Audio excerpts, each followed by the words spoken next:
Hello everyone, my name is Vaishnavi Nair, second year MA student from the Department of International Relations and Politics. जनगण मन अधिनायक जय हे भारत भाग्य विधाता पंजाब सिंध गुजरात मराठा द्राविड उत्कल बंगा विंध्य हिमाचल यमुना गंगा उज्जल जलधि तरंगा तव शुभ नामे जागे तव शुभ आशीष मांगे गाहे तव जय गाथा जनगण मंगलदायक जय हे भारत भाग्य विधाता जय हे जय हे जय हे जय जय जय जय हे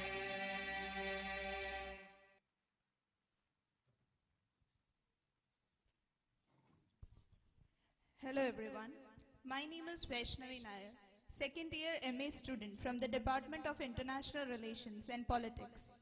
I am Anupama Suresh, MA second year from the Department of International Relations and Politics. सुप्रभात, आज हम आप सभी को केरल केंद्र विश्वविद्यालय द्वारा आयोजित इस सम्मेलन में स्वागत करते हैं। ग्रुप ऑफ 20 एक अंतर्राष्ट्रीय आर्थिक सहयोग का प्रमुख मंच है और जैसे कि हम सब जानते हैं कि भारत ने G20 के अध्यक्षता का प्रभार संभाल लिया है और इस 18वां शिखर सम्मेलन को भारत में आयोजित किया जा रहा है।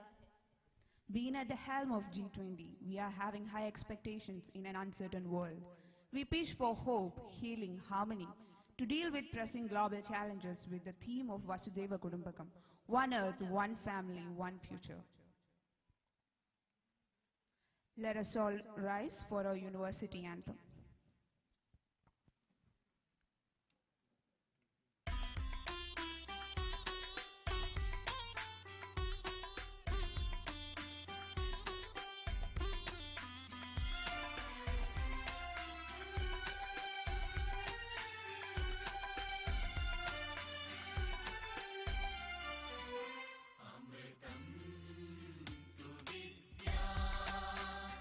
अखिलागम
में मौजूद सभी गणमान्य व्यक्तियों से निवेदन है कि वह दीप प्रज्वलन करें और इस सम्मेलन का उद्घाटन करें।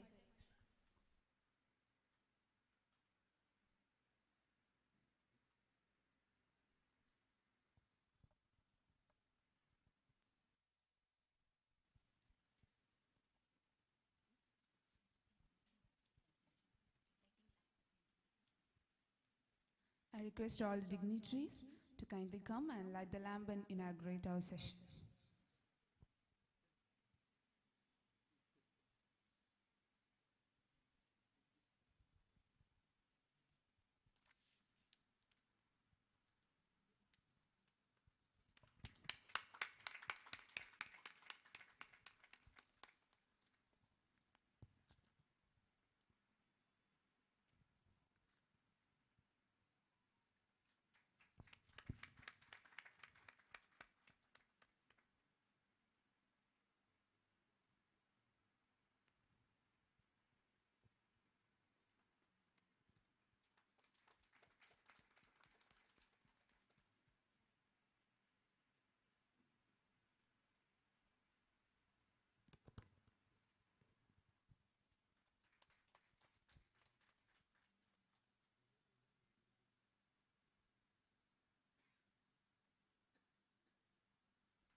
Thank you, everyone.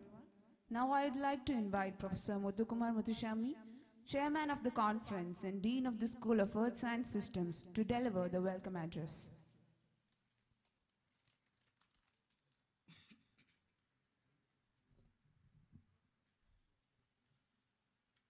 Good morning to all.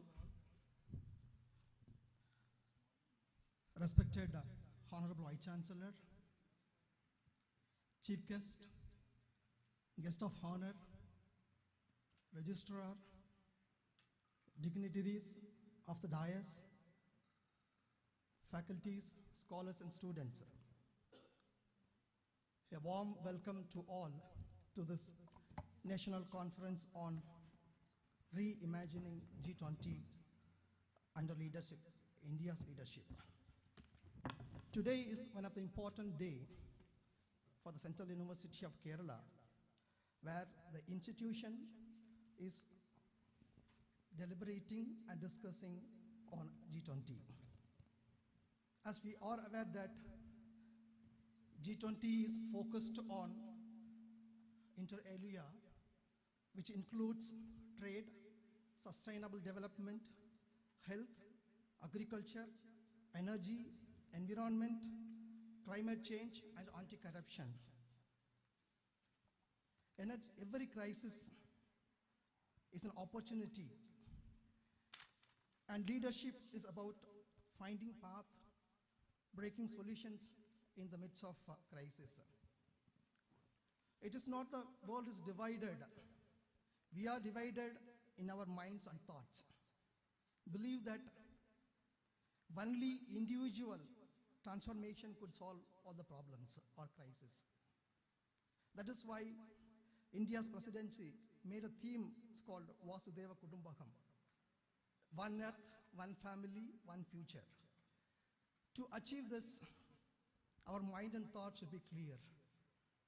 Even 2000 years before, Thiruvalluvar wrote a Kural, Ayyathin Ningi Telindarku Vayathin Vanam Naniyadu Udaitu. It says, heaven is nearer than earth to those men purified with clear minds, freed from doubts. That is why this conference has been organized to understand in better way the sustainable development intersections of G20 actions with the effort to achieve this Agenda 2030. In this regard, we have invited eminent personalities from various fields to discuss for the 2 days conferences. I hope this conference certainly make you aware of all these subjects and involve yourselves to support the actions of our nation to meet the Agenda 2030. The idea of organizing this conference was initiated by our Honorable Vice Chancellor.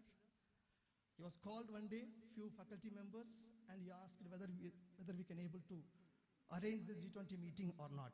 Yes, we agreed, we did. I think he'll be happy. Today, we have been witnessing it. That is why we used to call him as a visionary and a true leader who is always thinking of the development of the institution. It is none other than our Honorable Vice Chancellor, Professor H. Venkateswarlu. I welcome you, sir, for this G20 meeting.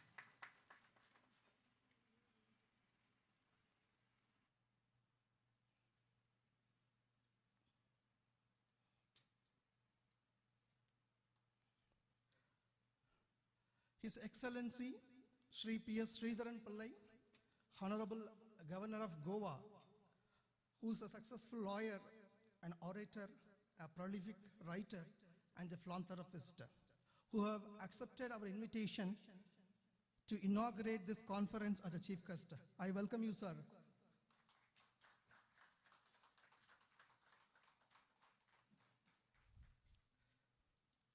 I welcome Senior Professor, Professor B.J. Rao, a Honorable Vice Chancellor, University of Hyderabad, a truly a biology man who is specialized in molecular biology, basis of genome dynamics, computational biology. Even though he is with us busy schedule, he accepted our invitation as a guest of honor to deliver the special address. I welcome you, sir.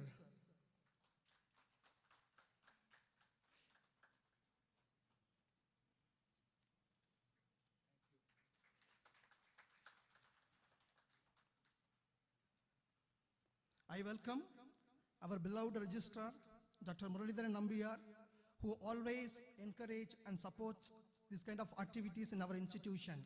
I welcome you, sir.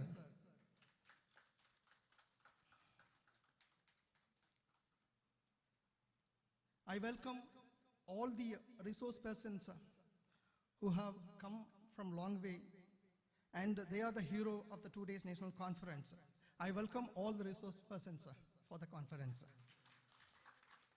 I welcome the Dean Academics, Dean of various schools, heads of the department, my teaching fraternity, non-teaching staff, research scholars, and my dear students for the active participation. I welcome you all. I welcome the organizing committee. They are the backbone for this program. Especially, I welcome the convener of this conference, Dr. Durga Rao, plus media. Especially I welcome PRO. He is the one who is advertised this work. And I wish to welcome the security officer and his team to this conference. I also welcome the session chair, co-chair, and rapporteur of this conference. Once again, I welcome each one gathered here. Thank you.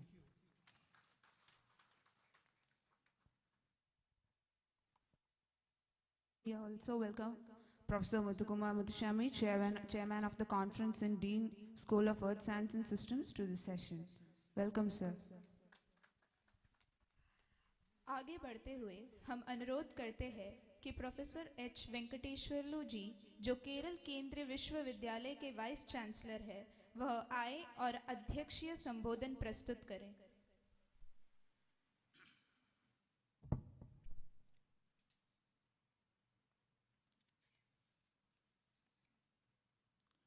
Honorable Governor of Goa,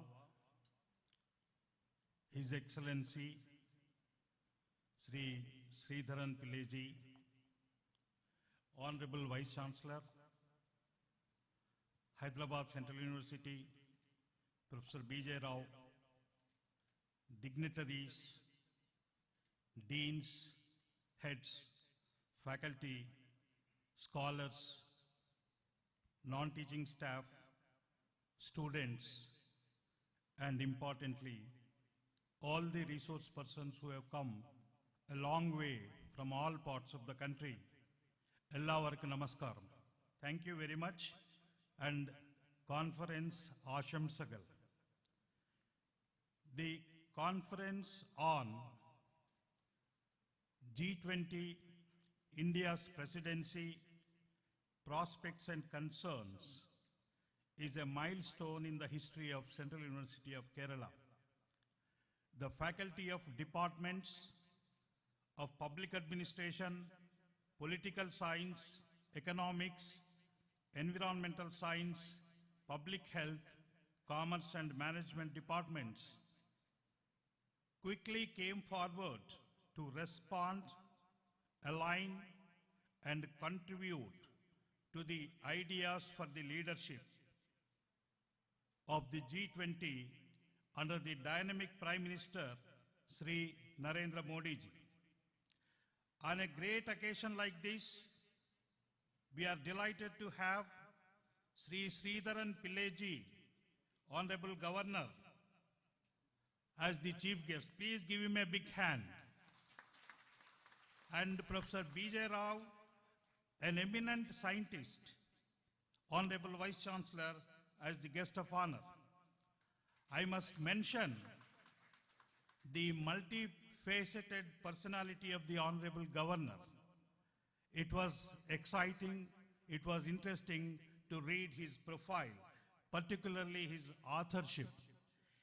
His areas are wide and varied: anthology, folklore, history, legal, politics, economy, samskarikam, travel, honor, life milestones, sociology, and literature. He's such conversant in so many areas. Please give him a big hand for the authorship. He's governor and also a great author contributing to so many areas about Indian ethos. Thank you very much, Honorable Governor Ji, for accepting the invitation and gracing the conference. Universities have a primary role of reflection, analysis, and response to the socio-economic and cultural happenings in the country and in the world. Universities need to prepare the youth for understanding the present context, prepare them for research in the areas of national and global importance. The G20 leadership by India is a watershed and a great opportunity to showcase to the world that we can lead. We can lead the world, we know how to lead, and what should be the path for the world. Vasudhaiva Kutumbakam, Sarve Jana Sukhino Bhavantu are age-old, inherent, imbibed, and imbued concepts of Bharat. And through this, we will lead the world to sustainability, economic sustainability, environmental sustainability, socio-cultural sustainability. The G20 conference is about economics, environment, energy, equality, and women empowerment among nations. I understand the teams behind the conference have done a remarkable job under the leadership of Professor Muthukumar, Dean, School of Earth Science, and Dr. Durga Rao, Head Department of Public Administration, arranging the sessions very tight and tidy and drawing very eminent personalities across the country. I am sure the conference is a great beginning in the history of the Central University of Kerala, and in the coming Amrit Kal, I expect these departments to continue to study, to continue to analyze, research, and actively participate in providing inputs to public policy making. This is undoubtedly India's time. This is undoubtedly India's time. And we are firm to make this as Central University of Kerala's time too. I wish the conference a grand success. Thank you very much. Jai Hind. Thank you, sir. For the felicitation address, I would like to invite Dr. M. Muralidharan Nambiar, Registrar of Central University of Kerala.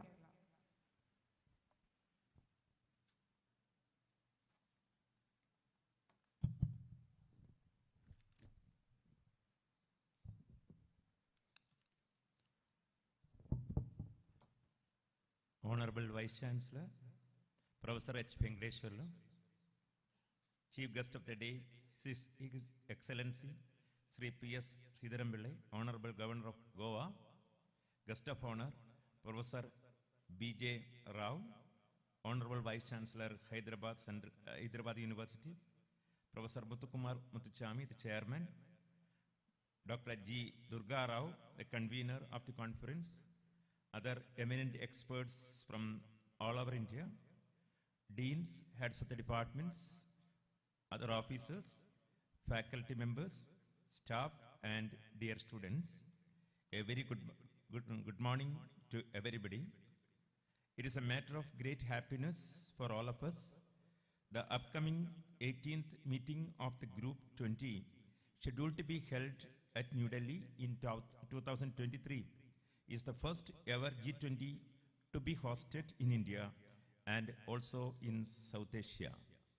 India's presidency began on 1st December 2022, and our Prime Minister will chair the G20 New Delhi Summit. As we all know, the G20 is an intergovernmental forum comprising 19 countries and the European Union, which work to address major issues related to the global economy, such as international financial stability, climate change mitigation, and sustainable development. It is in this regard, the summit is going to be unique. The theme of the summit is very relevant. Vasudhaiva Kudumbakam, one earth, one family, and one future. The world is one family. The theme affirms the value of all life on earth, the humans, the animals, plants, and even microorganisms. The agenda that put forward is also relevant. 6 agendas have been put forward, which include green development, climate finance and life accelerated, inclusive resilient growth accelerating the progress on SDGs, that is Sustainable Development Goals, technological transformation and digital public infrastructure, multilateral institution for the 21st century, women-led development. By this event, once again, India is becoming the center of attraction of the world, and it is a time for India to lead the world. As we know, India is moving or developing very fast, especially we have already proved our leadership in many times. In 2008, when all world nations faced severe economic crisis, we could survive, and now India is one of the main food exporting countries in the world. The same situation we faced in 2019-20 also. That means when all world nations were in panic due to the severe effect of the COVID pandemic, at that time India was able to, that means manufacture COVID vaccine, and now India is one of the important exporting COVID that vaccine in the world. At the same time, we are very fortunate because in G20 platform, various discussions, various deliberation will take place, mainly relating to the major issues that I have already mentioned. And I am very sure that our younger generation, you know, we have a very strong younger generation, that means youth generation here. In compared to other world countries, our population is mainly based on youth, and that is why they will get a lot of opportunities in future. And G20 is a platform to discuss all these things. It is a great privilege for Central University of Kerala to become a part of G20 initiative of Government of India. In this occasion, I wish all success for this event. Thank you one and all. धन्यवाद doctor M Muraleedharan Nambiar. अब हम हमारे सम्मानित अतिथि professor Bhaskar जगदीश्वर राव जी को, जो हैदराबाद विश्वविद्यालय के वाइस चांसलर हैं, उनका स्वागत करते हैं।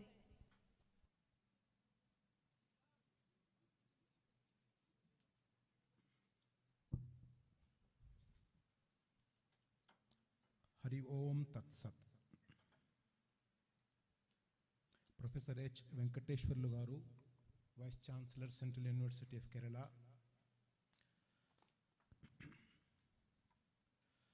Shri P.S. Sridharan Pillai Garu, Honorable Governor of Goa. Muralidharan Nambiar Garu, Registrar, Central University Kerala.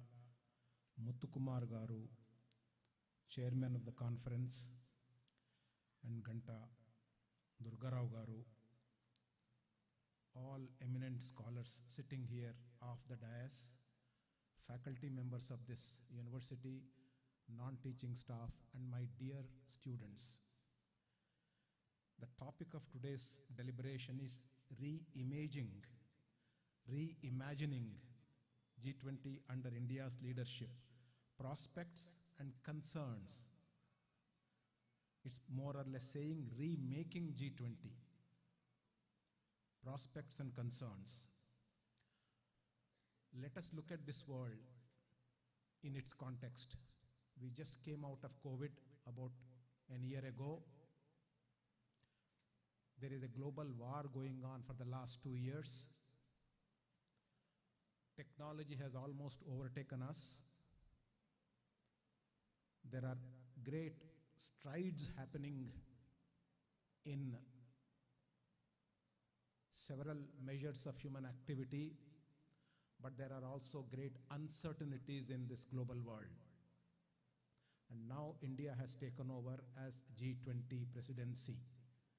G20 is almost 3/4 of humanity, population-wise, GDP-wise, economic activity-wise, and area-wise. So in some sense, India has come to the center stage of the global community this time, when the world is going through a deep transition. Now, when India comes to the center stage, the world notices it. Because India is a very different country. India is a world by itself.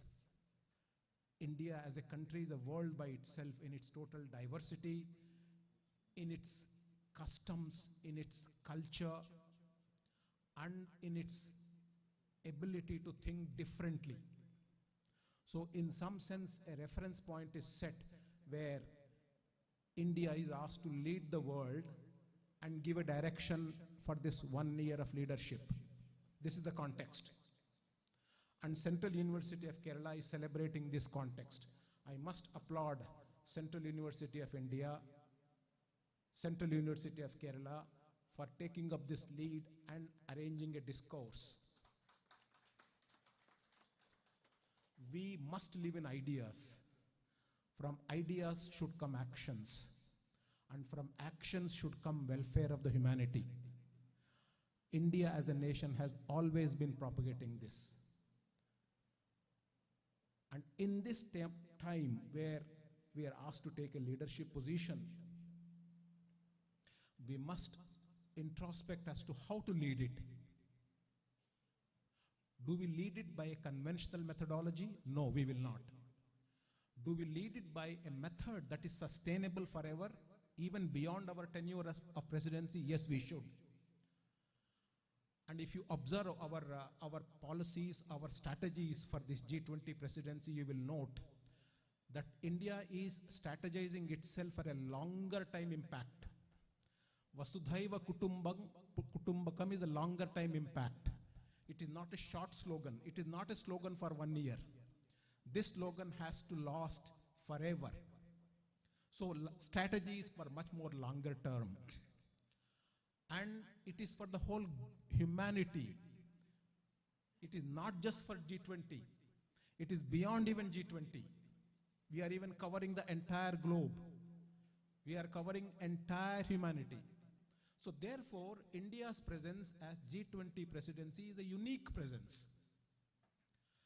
We as countrymen, Indians, what is that we do for G20 activities? What is that our students should do? What is our academia should do? This is an opportunity for us to intersect with all the G20 stakeholders that are visiting India. We must make sure that we give out our ideas to them, we engage with them,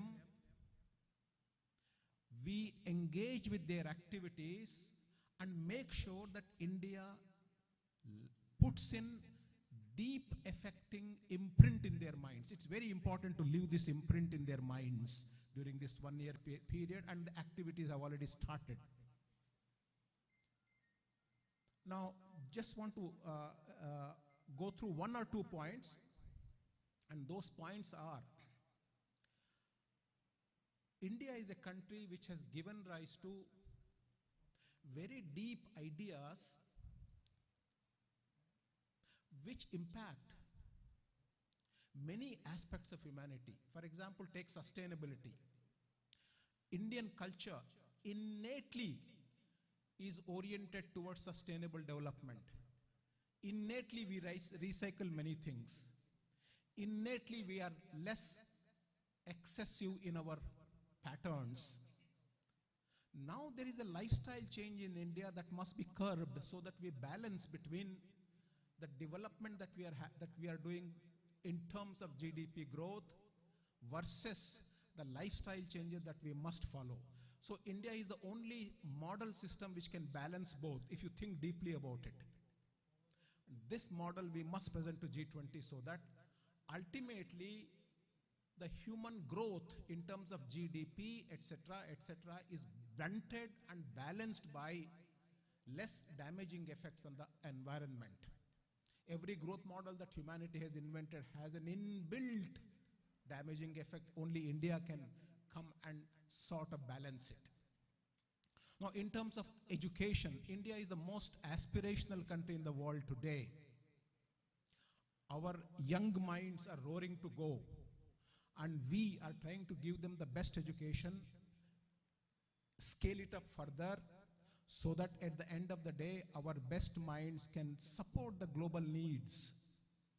And this particular G20 is an opportunity for us to proclaim that we are here to help the world with our skilled manpower, with our manpower which is highly, deeply intellectual and skill-oriented and action-oriented.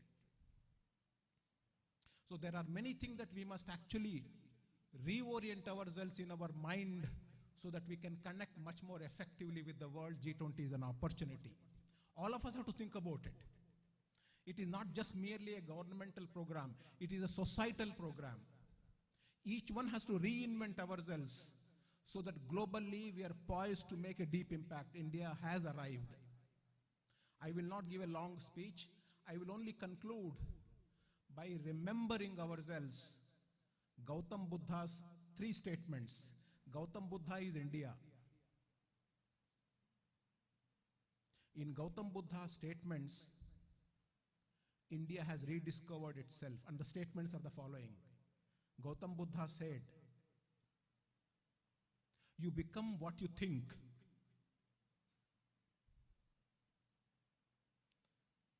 You achieve what you dream. You create what you desire."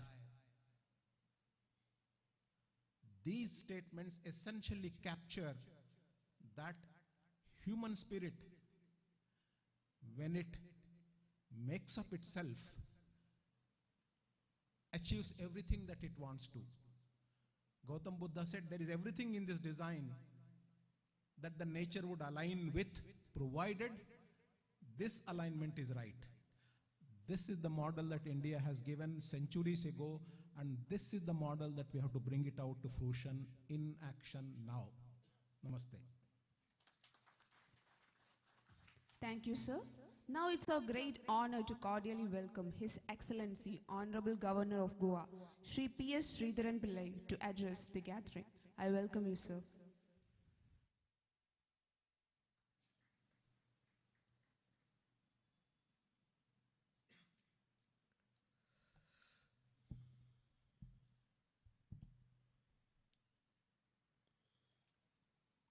President of this function, Honorable Vice Chancellor, Professor Venkateshwara Ji, Honorable Vice Chancellor, University of Hyderabad, Sri Ravaji, other distinguished Vice Chancellors from universities present, Professor Muthukumar Ji, Sri Muralidharan Nambiar Ji, eminent professors, deans, heads of departments, faculty members, non-teaching staff, research scholars, students, ladies and gentlemen. It fills my heart with immense joy to be present here amidst all of you this morning for the inauguration of this G20 conference. First of all, let me convey my appreciation to the Vice Chancellor and his team for having taken the initiative to organize this conference at this very crucial juncture of contemporary history. I find it very heartening to note that this university opened its academic portals in October 2009 with just 17 students enrolled in 2 PG programs and function from a rental building in this town. From this humble beginning, the university has grown into an impressive institution offering 27 PG courses and 22 research programs with a total enrollment of 2,500 students in a permanent campus. Steadily and progressive growth can be attributed to the dedicated leadership of Vice Chancellors and the hard work of entire academic and non-academic community of this university. My compliments once again to all of you. G20, regarding that aspect, of course, Hyderabad University Vice Chancellor put everything in a concise manner, and we all know about it.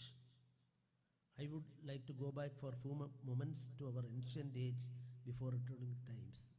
This is important because presidentship of G20 is a challenge, and of course it is an opportunity for us.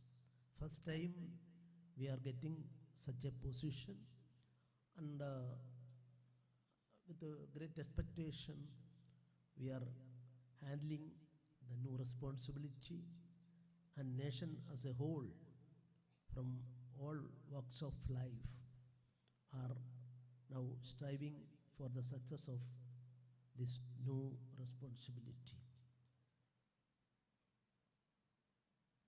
Already stated that Vasudhaiva Kudumbakam and its concept. Even now in Kerala, whether our country is an ancient one, entity of this country, whether it is formed by Britishers for the purpose of collecting taxes, and the Britishers were united India, and our country is originated from British period onwards, still I am also from Kerala. There are no unanimity in the thinking field. I am remembering one aspect. In 1947 April, when cabinet mission came to India, because British Parliament and British Cabinet decided to give freedom for us. I'm not going for any controversy, but everything is controversy in Kerala. That is a peculiarity of our state. There were 3 representations mainly. So they have decided, Britishers have decided to give freedom to India. And whether it should be a united India or what is the opinion of the people. Our freedom movement gave a representation to the effect that Gandhiji's words are reflected. No, this country may not be divided. And another, of course, I am not going to the political aspect of that. Another is that based on religion, it should be separated into 2. That is also known to us.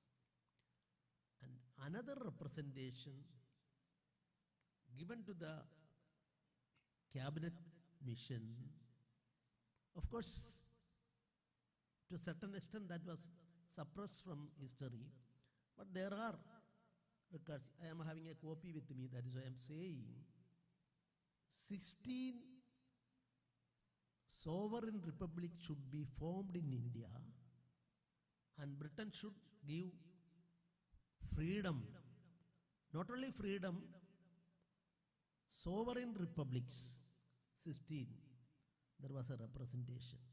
I'm not mentioning anything about that because if I say in Kerala details, then that we are political. I don't want, as a governor, I'm not expected to start a controversy. So 16 republics, not only to that, we go back to the history. One senior-most politician at that time, in 1946, 45, 46, 47, wrote a book, Kerala, the Madhrubhumi of Malayalis. Very clear. Andhra, Vishal Andhra was written at that time. Calcutta, on the basis of Sona Bangla is a very good term by Tagore. But on that basis also a Bangla, an independent sovereign Bangla. And our both Vice Chancellor states, there was a hue and cry for separate Vishal Andhra, and other things are part of history. I would like to say, first of all, our academic field should come forward and stick on to the concept of Bharat. In our Vishnu Purana, all 4 boundaries are given. I'm not quoting that. Uttaramya Samudrasya, Himalaya, our Kanyakumari, all the 4 boundaries, Tam Deva Nirmidam Desham, it is called Bharat. That is a concept. Then, even now, 2 months back, a minister of Kerala, a young dynamic leader, I'm not mentioning his name, stated that, no, only Britishers united our country. So, that credit given to him, given to British rulers. If you think about it,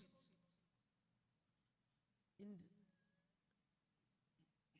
16,000, when first time East India Company came to India, you see, academic field, I would like to say one thing. Shakespeare's drama. Nobody has highlighted it so far. In the same year, a book of Shakespeare was published. There's a boy. In that drama, one boy is there. That boy is thinking through Shakespearean words, one dreamland, wealthy land. You go through the interpretations given to that book. Shakespeare's dreamy land was our motherland, Bharat, unified India. And you go to T.S. Eliot. I think, subject to correction, subject for memory, I don't know. From memory I am saying. Eliot's, the wasteland, I think so, that is the name of the collection of poem. What is the last word? Om Shanti, Shanti, Shanti. T.S. Eliot's great poem ended with the last sentence is Om Shanti, Shanti. That is why our present concept, G20, through G20, we want our own old concept. That old concept is Loga Samasta Sugunu Bhavantu and Vasudaiva Kudumba, etc., etc. Egam Sat Vipra Bhuda Vadanti. Truth is one. Various ways we are going. That is why none of the Indian rulers ever tried to conquer other countries and tried to annex it to India. Even in 1971, we all know Bangladesh war, East to Pakistan, from Dhaka University it started. Started, of course, in the name of religion, divided, and Sorga was obtained, and people from Kerala and Bengal, UP, Delhi, everywhere people went in the name of attracted to religion. Whether they were considered in Pakistan and Bangla and at that time East to Pakistan as equal citizens. Who is Muhajir Muslims? Muhajir Muslims are those persons who migrated to the Karachi and other places in 1947 and 48 are known as Muhajir Muslims. What happened to them? Bangladesh, who was Bihari Muslims, whenever they are getting chance, they want to come back to India. They are trying. So these are all academic things to be. I am not politically a discussion on that aspect. I'm saying so because after 75 years after the independence, this type of dispute still existing, especially in Kerala. So let us have an outlook. True facts from history should be inculcated and received by our academic world is the need of the hour in Kerala, according to me. Then one more aspect I want to place before you. There was a discussion 2 years back. There was a discussion in a London University. Discussion point was whether the British rule is beneficial to India for its development. One boy presented the paper, research scholar, and another research scholar opposed it. Both are students from UK, not Indians.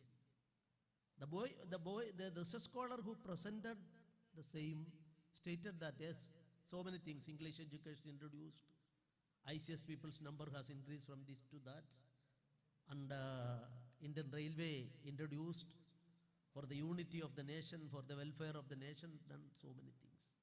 On the other side, the other boy substantiated his argument. He stated that what was the role of share of United India in 16th century, 17th century in the world trade. Document on the basis of authoritative documents, he stated that 23% to 27% of the world trade was controlled by India. Then he continued asking the question, what was the share of UK at that time? He answered 2.9. 2.9. Then he further argued his opposing arguments. He stated that in 1947, when Britishers bid farewell to India, 1947 August 14th and 15th, what was the contribution of India to the world trade? He answered only 2%. 400 years back, we all know, Ratna Garbhayam Bharat. What do you mean by that?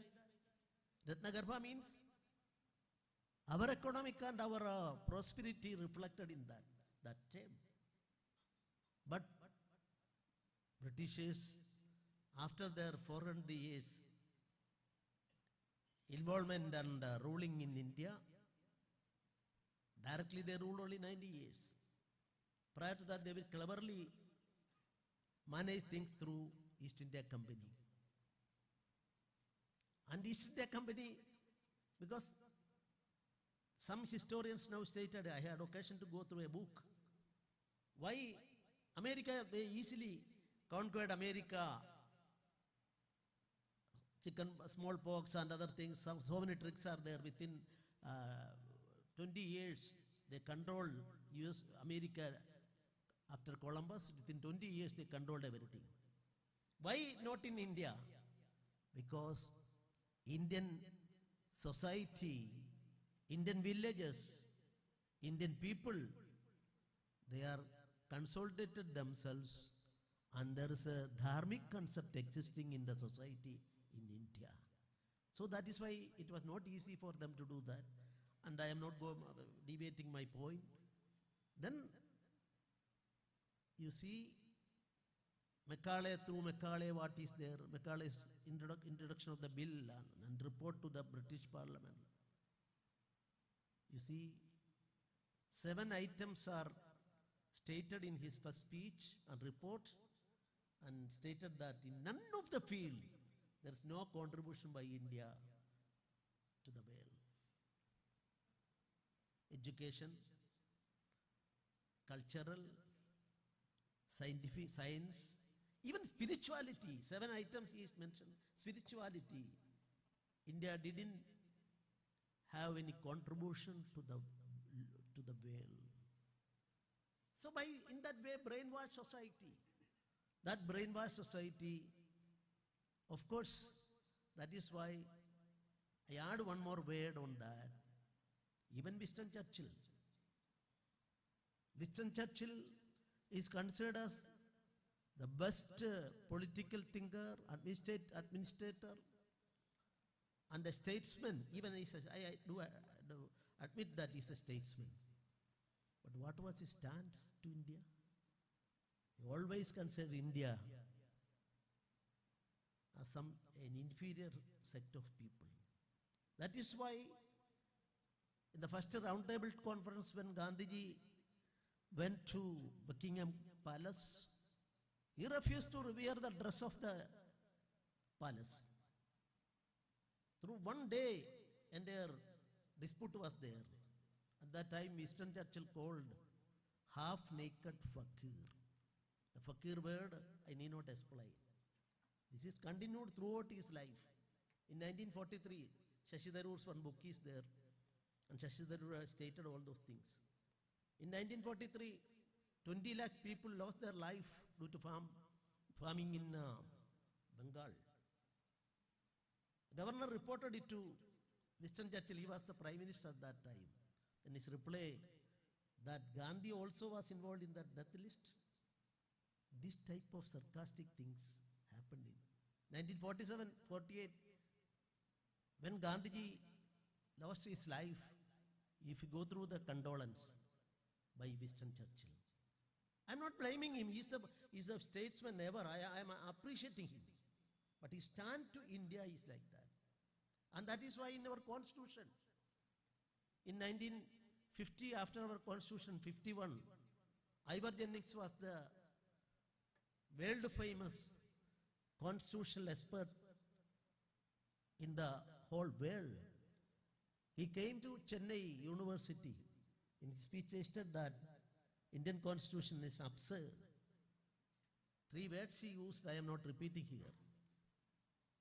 Indian constitution, each sent person rejected it and thrown it away, and it is a burden to jurisprudence and country. That was a word used by Ivor Jennings. But I would like to say one aspect. Then the present Sri Lanka, it was Ceylon at that time. Ceylon government entrusted Ivor Jennings for writing the Constitution of Ceylon. He was the author of that constitution. But you see, within 10 years, Ceylon's constitution was thrown away by the people, and later another Sri Lankan constitution came into force. So that is why now our constitution is unanimously accepted by the entire world that this is one of the best constitutions ever seen by human beings. That is the concept now. So this aspect we will have to consider while appreciating things. I am not going to A party or B party or C party, anybody. But our nation's interest is concerned. I am appealing all of you. We think our nation first and religion and politics second. That consideration should be there, and the speakers, all the speakers stated with respect to the present situation. I am not going much on that. In my prepared speech, all those things are there. Time allotted to me is 20 minutes, so I am not going to the details of that. What is Bharat? It is not just a name. It signifies an embodiment of eternal civilization of knowledge and wealth. As the saying goes, quote, India is ever aging but never old. Even today, all of us are connected to eternal values of our ancient times.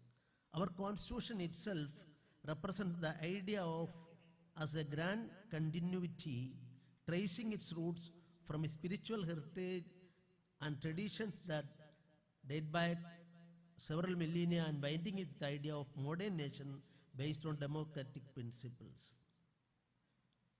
I am not going to the details. I don't know whether political science is a subject here. A department is there. Yes, you look into it. Why we have used the word India, that is Bharat? I don't know. I have never come across any interpretation to the constitution giving details of that. Why Article 395 is there? As a student of law, I would like to say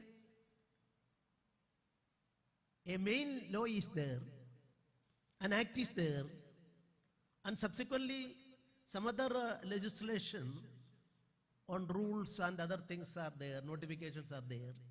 If Mother Act is given a go by, then the other thing also would go. This was within the knowledge of our Constituent Assembly. If you go through the discussion, we can see 395 article is a repealing provision is added. Why? What are the provisions repealed? 1935, our India Act, and 1947, British Parliament passed a legislation through which we got freedom according to that provision. That two things are repealed by our Constituent Assembly. Why? Because if repealing provision is not there, our constitution, our legal entity, our Bharat should be depicted as a gift of Britain. That our country didn't want. That is why a repealing provision is there. Then interpretation is also there under law. There are so many things are there. I'm not going due to the shortage of time. If 395 is there, repealing provision is there, then general clause of Indian Act says that Mother Act has if Mother Act has gone, everything will go. Even by taking the risk, our people, our Constituent Assembly discussions, they 395 ordered, then first provision. We the people of India So that is why supremacy of who is supreme, the question. Whether Rashtrapati, Supreme Court, whether Supreme Court of India is supreme, whether governor is supreme. Protocol wise we are saying the supremacy is there in one way or other way. I don't want to make any comment on that. But no, Supreme Court is not supreme. Our constitution and our people are supreme. That is why that first sentence is introduced in our constitution. And India, that is Bharat also, needs a detailed discussion. And while considering this aspect, I would like to say, in this background, we think and discuss this G20 also. That is my respectful submission before this audience. Swami Vivekananda, and one more aspect is there. When Swami Vivekananda is called as the Vishwavijayi Vivekananda, Tagore once evaluated the entire work of Swami Vivekananda, stated that one of the greatest achievements of Swami Vivekananda is that he never used any word, either in his speech, discourse, or in his writing. He used always positive terms. You can't see a negative in that. So negativism is a danger to a society, and we consider positivism through life. So Swami Vivekananda, his first speech, Chicago speech, I quote Swami Vivekananda, I am proud to belong to a religion which has taught the world both tolerance and universal acceptance. We believe not only in universal toleration, but we accept religions as true. I am proud to belong to a nation which has sheltered the persecuted and the refugees of all religions and all nations on earth. Quote concludes. So this is a basic concept. When Honorable Raoji stated with respect to this concept, Vasudhaiva Kudumbakam, this is originated from our country. The concept is our forefathers dedicated themselves for such a cause. And even I am remembering one more aspect. You see,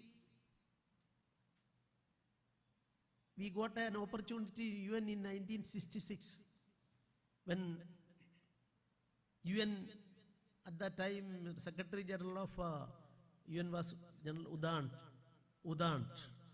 He invited us for a music concert. Then our M.S. Subbulakshmi went there. What was her kirtan, first sloga? Shreyam Bhuyat Sagala Janana. Not only confined to India, for the entire world, given a call. In one way or other way, our Prime Minister also in Bali Deep, Bali Island, his speech, of course, quoted here. We all know one earth, one family, one future. We will have to interpret things in such a background. And I'm not having much time. 20 minutes only, I think more than 20. So I want to conclude myself. And one more aspect I want to say. Indonesia. Prior to the presidency of India, it was holding by Indonesia. And you see, Indonesia, 92% of the population are pious Muslims. They are only believing in one God, that is Almighty Allah. But what is their attitude towards their tradition culture? Their tradition and culture, of course, is a byproduct of Indian's concept, and that is why their official airlines, Garuda Airlines. They're one of the official banks, Kubera Bank. Their places are called not only Bali, Padaliputra Nagara was there. Not was, Nagara is there.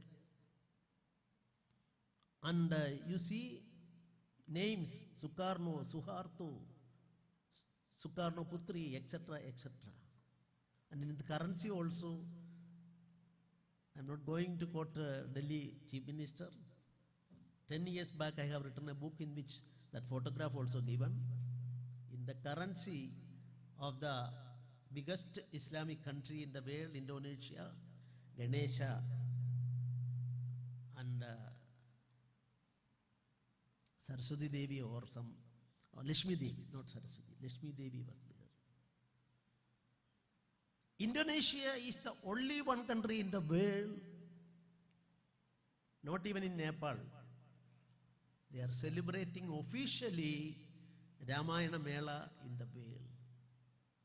So these things, but actually I am not going to politics, I was a former politician, and I am afraid of standing here because I had occasion to conduct so many murder cases here. About 10 years back, there was some riot was there in Kasaragod, and 10 persons, 5 from one community and other from other community, lost their life in that rebellion at that time, atrocities at that time. Of course, one group entrusted their murder cases to me. I was conducted here. Then against me, there was all the 5 cases ended in acquittal. On the last case, there was a threat, and the police also given me protection. And whenever I was traveling, always in reaching Kasaragod by train, then given an advice to me not to get down in Kasaragod, Kanjangad, get down and then to court by car. That is with the convenience of the police at that time they have done.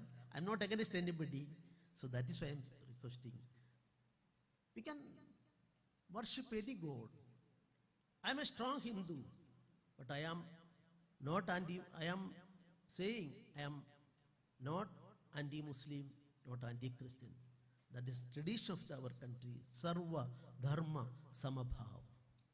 That is why in the Kodungalur history, I don't know, my friend is here. My view is that Islam and Christianity came to India.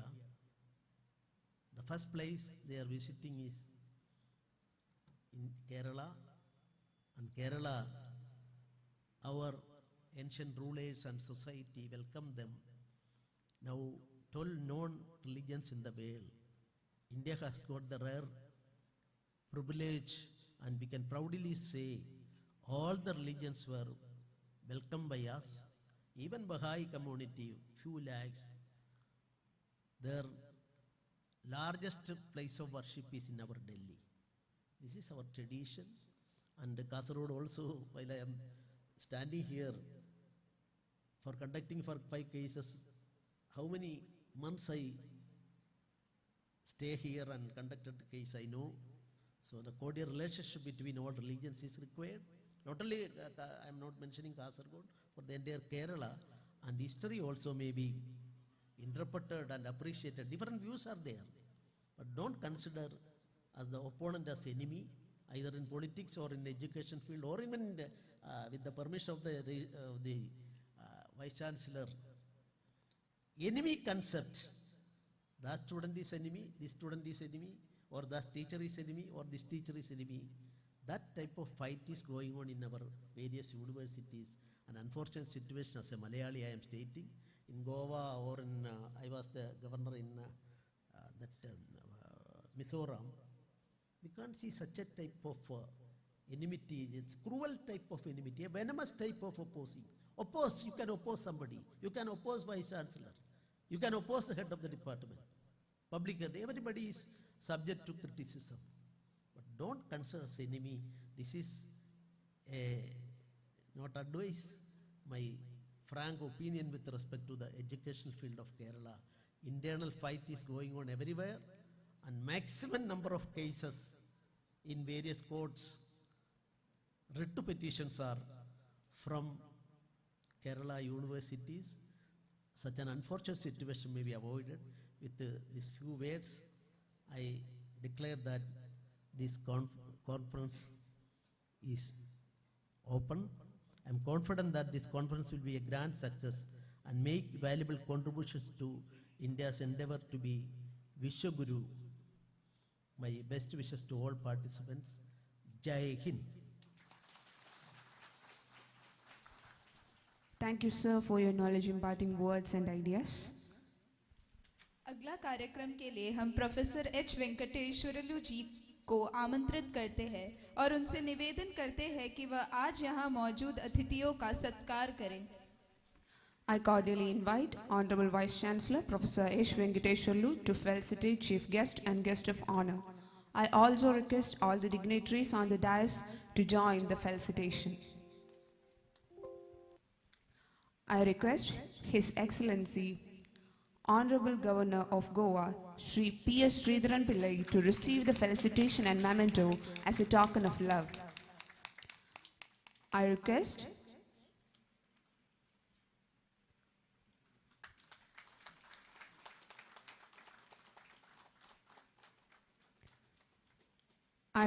Guest of Honor, Professor Basudkar Jagateshwar Rao, Vice Chancellor, University of Hyderabad, to receive the felicitation and memento as a token of love. Please, sir.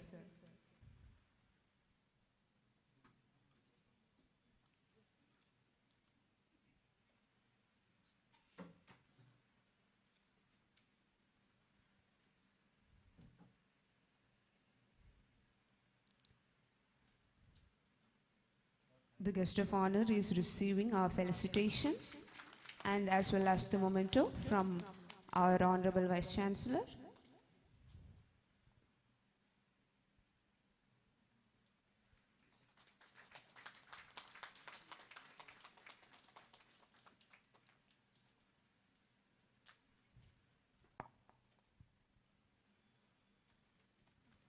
Moving on to the conclusion, I would like to invite Dr. Genta Durgarao, convener of the conference and the head of the Department of Public Administration and Policy Studies, to deliver the vote of thanks.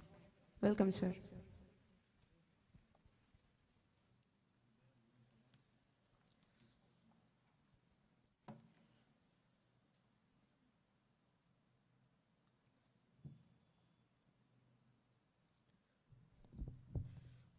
The chief guest of the inaugural session, Shri P.S.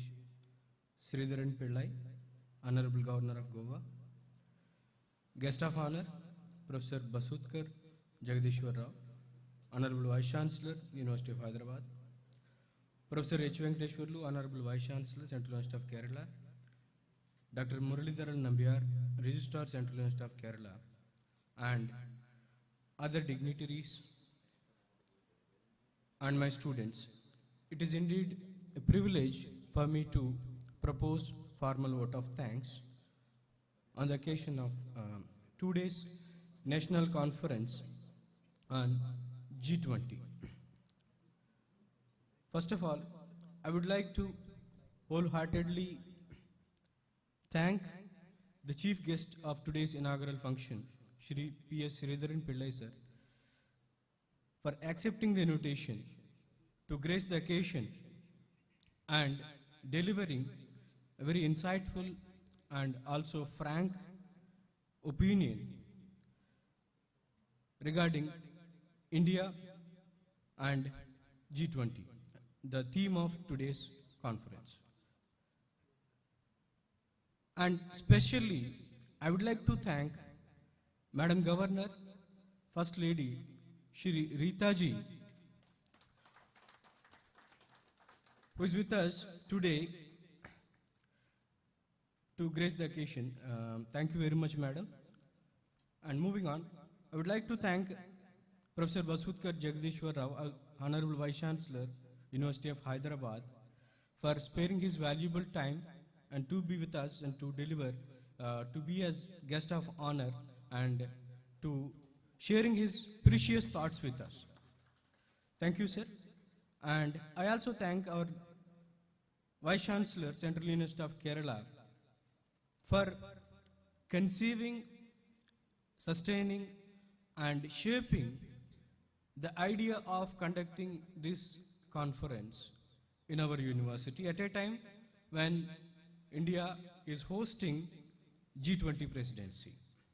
And of course, and yes, I request everyone to give a warm round of applause to our VC sir, because the presidency of G20 comes to one or the other country among the G20 nations every year. It's not a rare thing, it's a very common thing. But for us, it's a very uncommon thing and also a rare opportunity, because unlike other countries, our Prime Minister and the government wanted it to reach every citizen of this country, that every citizen should be involved in this one-year activities. Every citizen should know what is G20 and what is the India's presidency and how it is important for us to become a world power in the years to come. In this juncture, it is very apt for our university to conduct such kind of an event, and I thank our Vice Chancellor to initiate and bring teams together, make us work, encourage and extend unconditional support for making this event a reality today. And I also announce now that after this conference, all the deliberations will be compiled as a compendium on India's presidency of G20 and will be submitted to Ministry of External Affairs as a policy input from Central University of Kerala. I thank our registrar, Sri Muralidharan MBR sir, for his support in all the aspects related to the conference. Thank you very much, sir. And the most important segment of vote of thanks today, excuse me for taking time because the list is long. The resource persons. We have invited 15 resource persons in total for all the sessions of these 2 days national conference from various institutions of eminence throughout India. I would like to read out the name and the institution, and I request every resource person to please stand and please show to the audience here. I begin with Professor Y. Pardasarathi, former Director, RQs, Hyderabad, Osmania University. Professor Amita Singh, President, Asia Pacific Disaster Research Group and JNU, New Delhi. Professor Surya Narayana, Indira Gandhi Institute of Development Research, Mumbai. Dr. Nivedita P. Haran, former IAS, former Principal Secretary and former Additional Secretary, Kerala Government. Thank you, ma'am.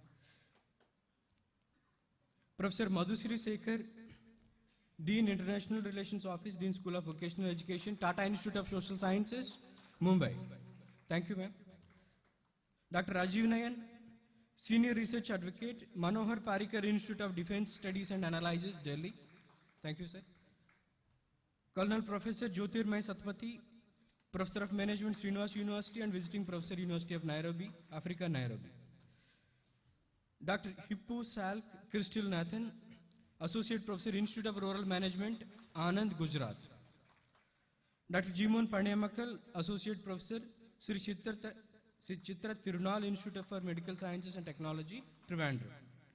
And he is also the recipient of Shanti Swarup Bhatnagar Award. Dr. Gaurika Chug, Assistant Professor, Department of Humanities and Social Sciences, JP Institute of Information Technology, Noida, UP. And there are three more resource persons who are going to join us tomorrow for the tomorrow sessions and valedictory also. I'll announce their names. Professor M. Krishnan, Vice Chancellor, Central University of Tamil Nadu, who is joining us tomorrow. Shri Manjeev Singh Puri, former Ambassador of Government of India, who is also joining tomorrow as part of G20 University Connect program, a joint program between Central University of Kerala and RIS. And also I invite Professor Subramaniam Raju, Dean IR, Pondicherry University, Pondicherry. Tomorrow he will be joining with us. So these are the resource persons we have and we will be having for the 2 days national conference. And I also thank all the deans of Central University of Kerala, all the heads of the departments of Central University of Kerala, faculty members of Central University of Kerala for their support and encouragement to the team of the conference on G20. Thank you very much, sir. And I thank all the non-teaching staff departments, especially estate department, IT wing, and also engineering department for facilitating the conducive atmosphere in this conference hall here. Thank you. And I also thank the security wing under Shri Srijit for efficiently handling all the security related issues. Thank you, sir. And I also thank the police of Kerala for arranging police related requirements, security. I also thank the media for giving wider coverage to this event. And last but not the least, our conference committee members, every member of the committee have very effective coordination, worked day and night for last few days. And I thank everyone, including Dr. Muthukumar Muthuchami, who is the chairman. Under his able leadership, we could be able to organize this conference. I thank Dr. Muthukumar Muthuchami and also all the team members. And the most important pillars of this conference, the volunteers. All the volunteers of all the departments who are involved in this event, they have, more than me, more than my committee members, they have taken it as their own, and they day and night worked. They received the resource persons, every team, whether it is food committee, whether it is reception committee, transport committee, and stage management committee, and the certificate and registration committee. Every committee have worked very dedicatedly to make this event successful. I thank every volunteer. Thank you. And the student participants, those student participants who have registered for these 2 days events, I wish that you will gain so much understanding and perspective from all the resource persons here. And thank you very much for choosing to participate in this conference. Thank you, and I thank one and all. And if I leave out any person, I extend my apologies due to paucity of time. I am concluding my vote of thanks. Thank you very much. धन्यवाद। अब मैं यहाँ मौजूद सभी लोगों से अनुरोध करती हूँ कि वह राष्ट्रगान के लिए खड़े हो जाएं। Let us all rise for the national anthem. जनगण मन अधिनायक जय हे भारत भाग्य विधाता पंजाब सिंध गुजरात मराठा द्राविड उत्कल बंगा विंध्य हिमाचल यमुना गंगा उज्जल जलधि तरंगा तव शुभ नामे जागे तव शुभ आशीष मांगे गाहे तव जय गाथा जनगण मंगलदायक जय हे भारत भाग्य विधाता जय हे जय हे जय हे जय जय जय जय हे. I request the gathering to be seated on their respective positions until our Honorable Governor leaves. I also request all the deans and the members of the organizing committee to join for the photo session.